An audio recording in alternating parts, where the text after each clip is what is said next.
Hello everyone.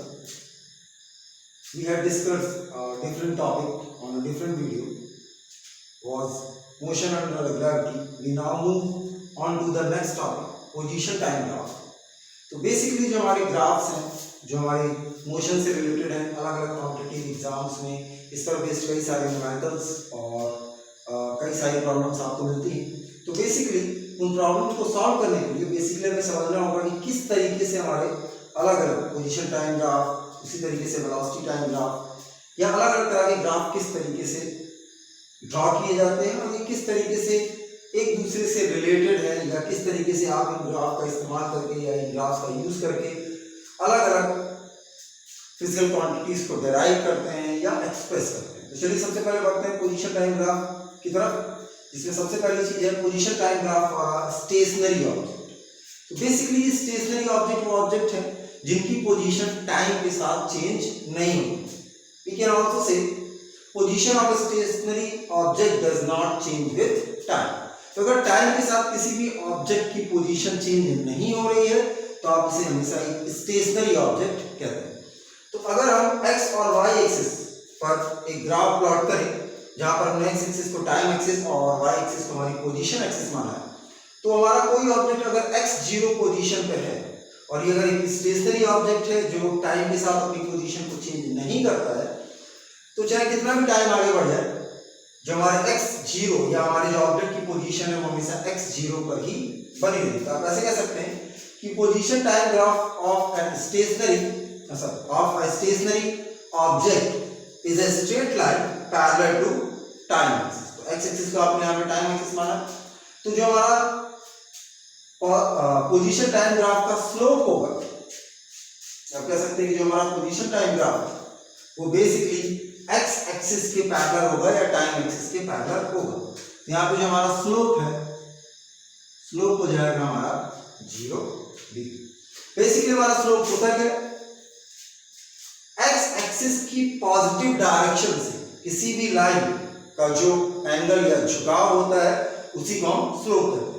तो देखिए यहाँ पर जो हमारी टाइम एक्सिस है और ये जो हमारी एक्स जीरो से होकर जो लाइन पास हो रही है एक दूसरे के पैरेलल है, इसका मतलब इनके बीच का जो एंगल होगा वो 0 डिग्री होगा।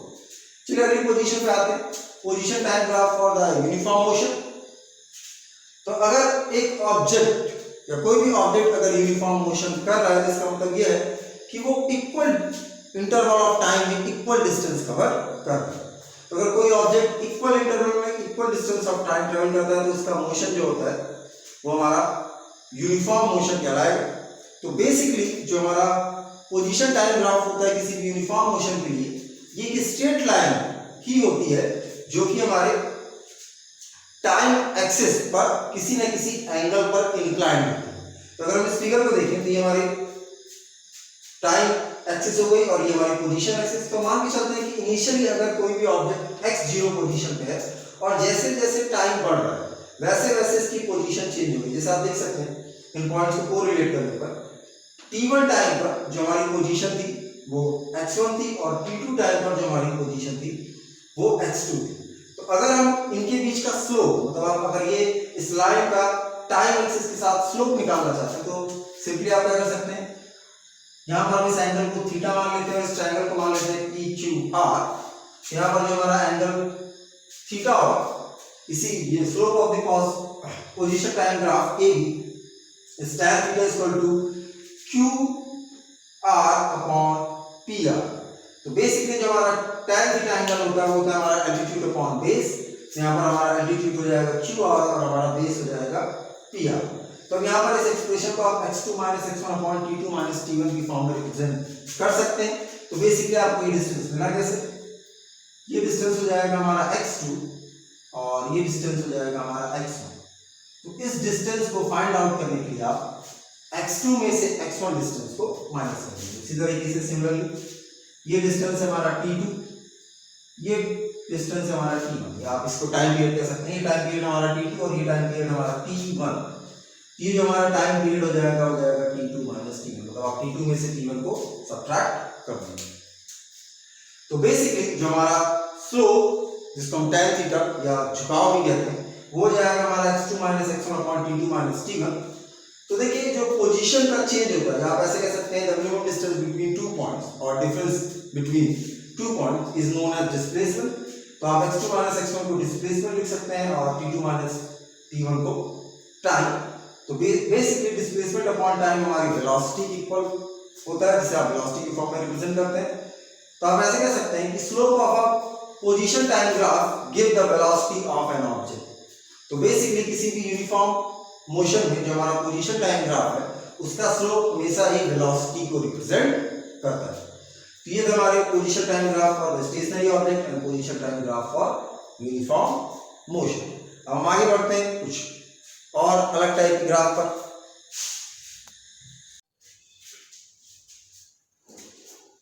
चलिए बात करते हैं हम तीसरे टाइप की पोजीशन टाइम ग्राफ की। ये है हमारा position time graph for the uniformly accelerated motion. Basically हम पहले बात करते हैं the position time relation for the uniform accelerated motion along a straight line. ये आपका होता है x equal to x0 plus v0 t plus half at square. तो बेसिकली आप इसे ऐसे भी लिख सकते हैं, हमने इसे पोजीशन की अलग अलग फॉर्म में रिप्रेजेंट किया है। तो आप इसे ऐसे भी लिख सकते हैं x minus x0 equal to v0 t plus half at square.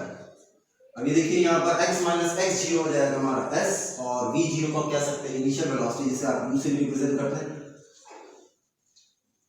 तो ये फॉर्मूला आपने पहले भी स्टडी किया है। s equal to ut plus half at square को ही हमने पोजीशन टाइम रिलेशन की फॉर्म में इस तरीके से रिप्रेजेंट किया है।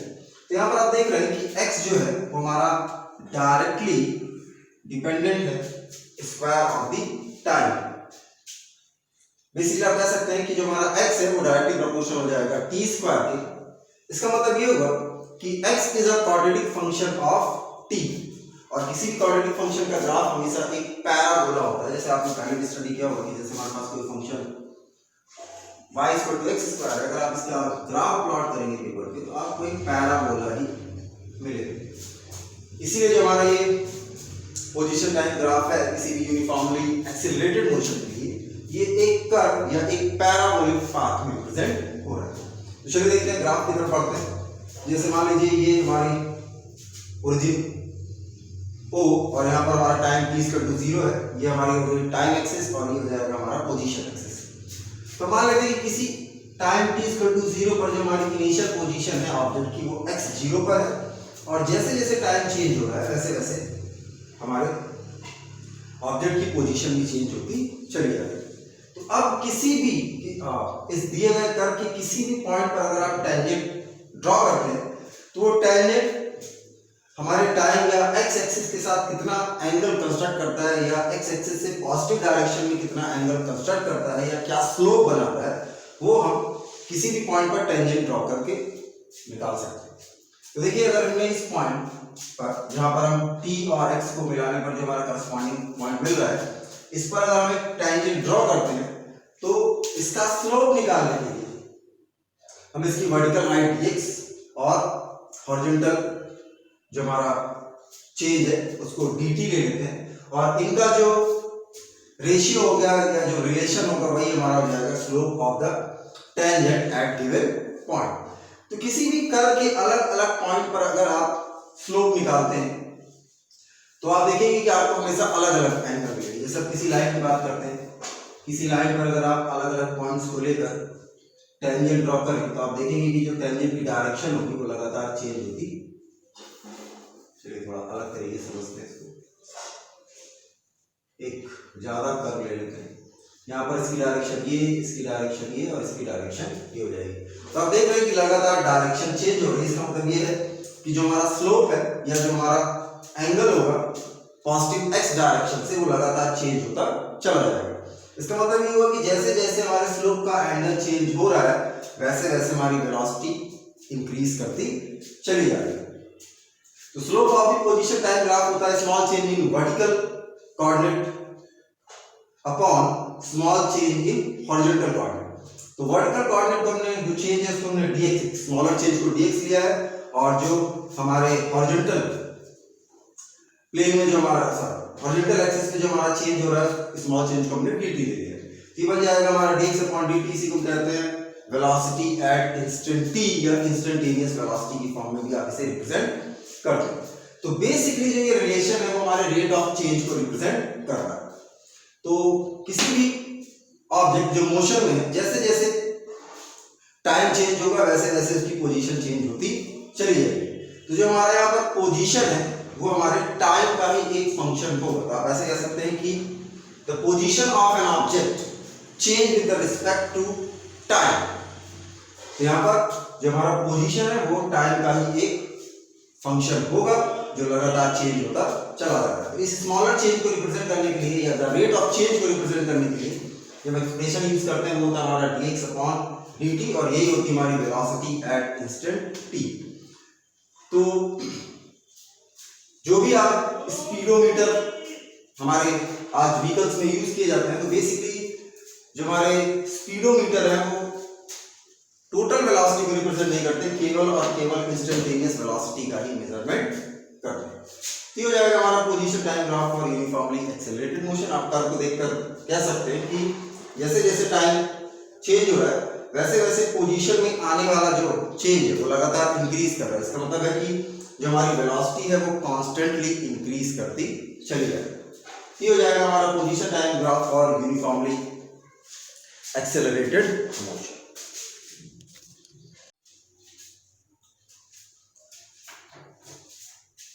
नेक्स्ट आते हैं अगले टाइप के ग्राफ पर जो है हमारा वेलोसिटी टाइम ग्राफ। अब वेलोसिटी टाइम ग्राफ भी अलग अलग कंडीशन के लिए आप अलग अलग तरीके से ड्रॉ करते हैं। इसमें सबसे पहला है velocity time graph for uniform motion. अगर कोई भी ऑब्जेक्ट यूनिफॉर्मली मोशन कर रहा है तो किसी गिवन फिक्स डायरेक्शन में जो इसकी वेलोसिटी होगी वो भी हमारी यूनिफॉर्म ही होगी। So the velocity time graph for uniform motion is a straight line parallel to the time axis. तो अब हम इस ग्राफ को देखते हैं।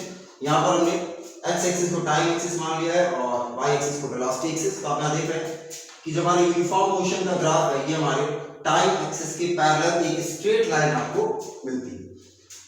तो चलिए मान लेते हैं कि किसी इनिशियल टाइम t पर जो हमारी वेलोसिटी v थी, तो जैसे जैसे टाइम चेंज होता चला जाएगा वेलोसिटी में कोई भी चेंज नहीं आएगा, ये हमारी कांस्टेंट ही बनी रहेगी। इसका मतलब ये हुआ कि इक्वल इंटरवल ऑफ टाइम में जो हमारा ऑब्जेक्ट है उसने इक्वल डिस्प्लेसमेंट की कवर किया है।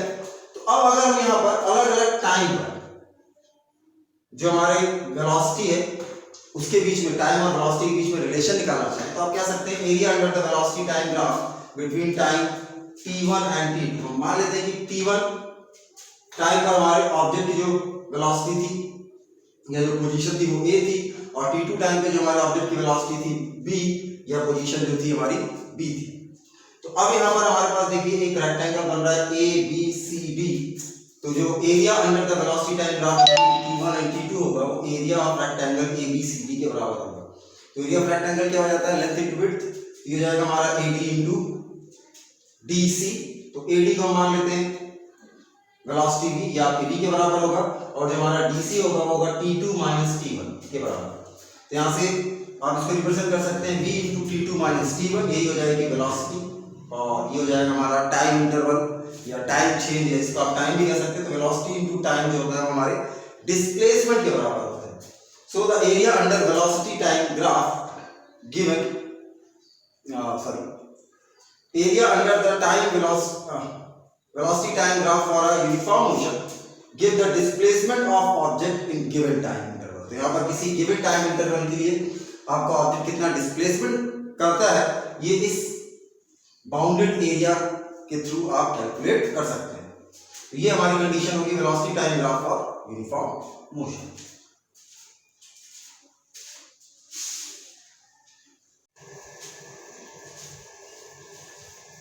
अब देखते हैं दूसरा velocity time graph for uniformly accelerated motion. When the body moves with a uniform acceleration its velocity is changed by equal amount in equal interval of time। तो बेसिकली यहाँ पर हमारा एक्सेलरेटेड मोशन हो रहा है। इसका मतलब ये होगा कि किसी भी ऑब्जेक्ट की जो वेलोसिटी है वो एक इक्वल मेजर में चेंज होती है in equal interval of time, मतलब इक्वली इंक्रीज करती चली जाती है इन एन एडिटिव मैनर, या आप कह सकते हैं कि एडिटिव फॉर्म में ये इंक्रीज होती चली जाती है। तो इस तरह की जो इस तरह का जो हमारा मोशन है वो हो जाएगा हमारा यूनिफॉर्मली एक्सेलरेटेड मोशन।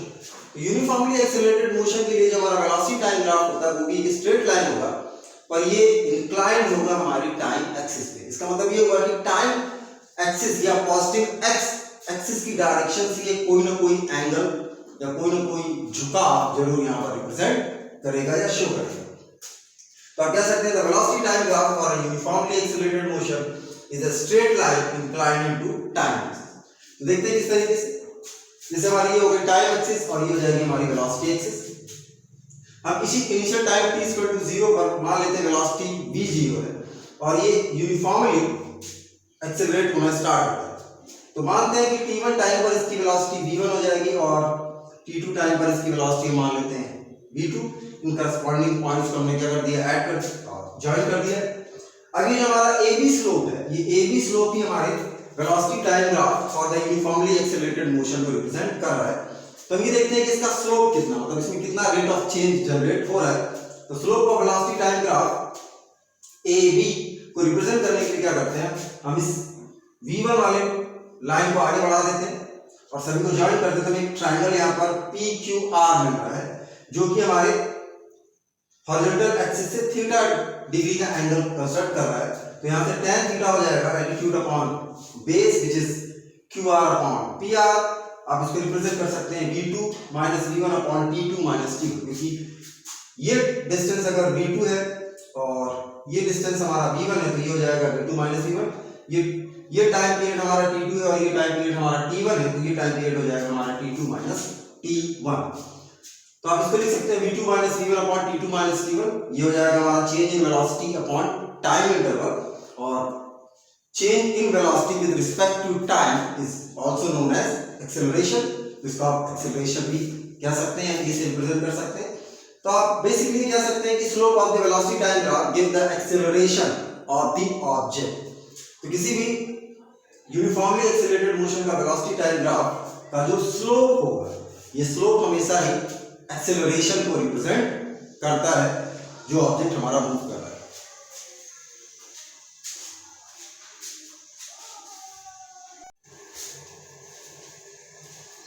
चलिए आगे बढ़ते हैं, इसको देखते हैं। Distance covered as area under the velocity time graph. तो किसी वेलोसिटी टाइम ग्राफ के अंदर जो एरिया है उसे कैलकुलेट करने से हमें क्या मिलता है। तो चलिए देखते हैं। ये हमारा ग्राफ ड्रॉ हो गया। यहाँ पर हमने एक्सिस को टाइम एक्सिस मान लिया है और हमारा जो वाई एक्सिस है हमने वेलोसिटी एक्सिस मान लिया। तो अगर कोई भी ऑब्जेक्ट यूनिफॉर्मली मूव कर रहा है with the acceleration a in a straight line, किसी भी स्ट्रेट लाइन AB पर कोई ऑब्जेक्ट यूनिफॉर्मली अगर एक्सेलरेशन a से मूव करता है तो मान लेते हैं let the velocity of object v0 is v0 and v at time 0 and t।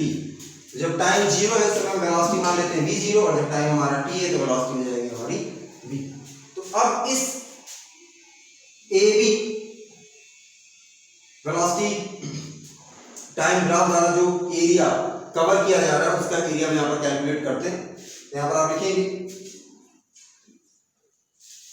Area under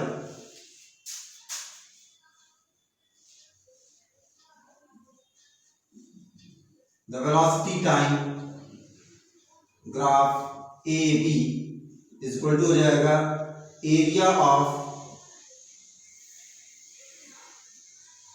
trapezium ABDO।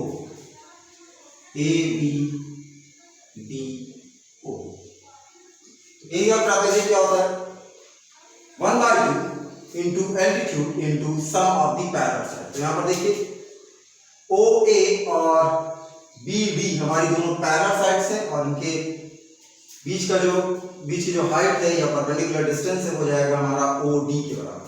तो जाएगा 1/2 into OA plus BD into OD। देखिए हमारा OA क्या हो जाएगा, OA हो जाएगा हमारा V0 और BD हमारा हो जाएगा ये, और ये डिस्टेंस इक्वल है, V हो जाएगा हमारा V। तो आप इसको लिख सकते हैं V0 प्लस V और ये टाइम क्या हो जाएगा t minus 0 distance. t minus zero, तो आप इसको लिख सकते हैं v0 plus v by 2 into T. ये हो जाएगी हमारी एवरेज वेलोसिटी।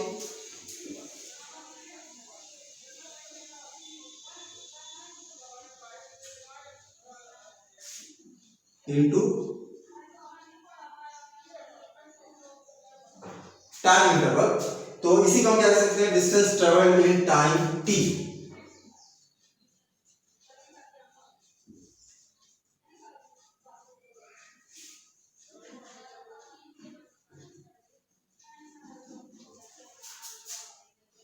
तो आप कह सकते हैं कि जो वेलोसिटी टाइम ग्राफ के अंडर एरिया आता है वो किसी भी distance travelled in time t को ही रिप्रेजेंट करता है, या t टाइम में आपने कितना डिस्टेंस कवर किया है उसी को रिप्रेजेंट करता है। तो इन वेलोसिटी टाइम ग्राफ की अलग अलग कंडीशंस को यूज करके आप मोशन के तीनों ही फॉर्मूलों को ग्राफिकल मेथड से भी प्रूव कर सकते हैं या डिराइव कर सकते हैं। Thank you.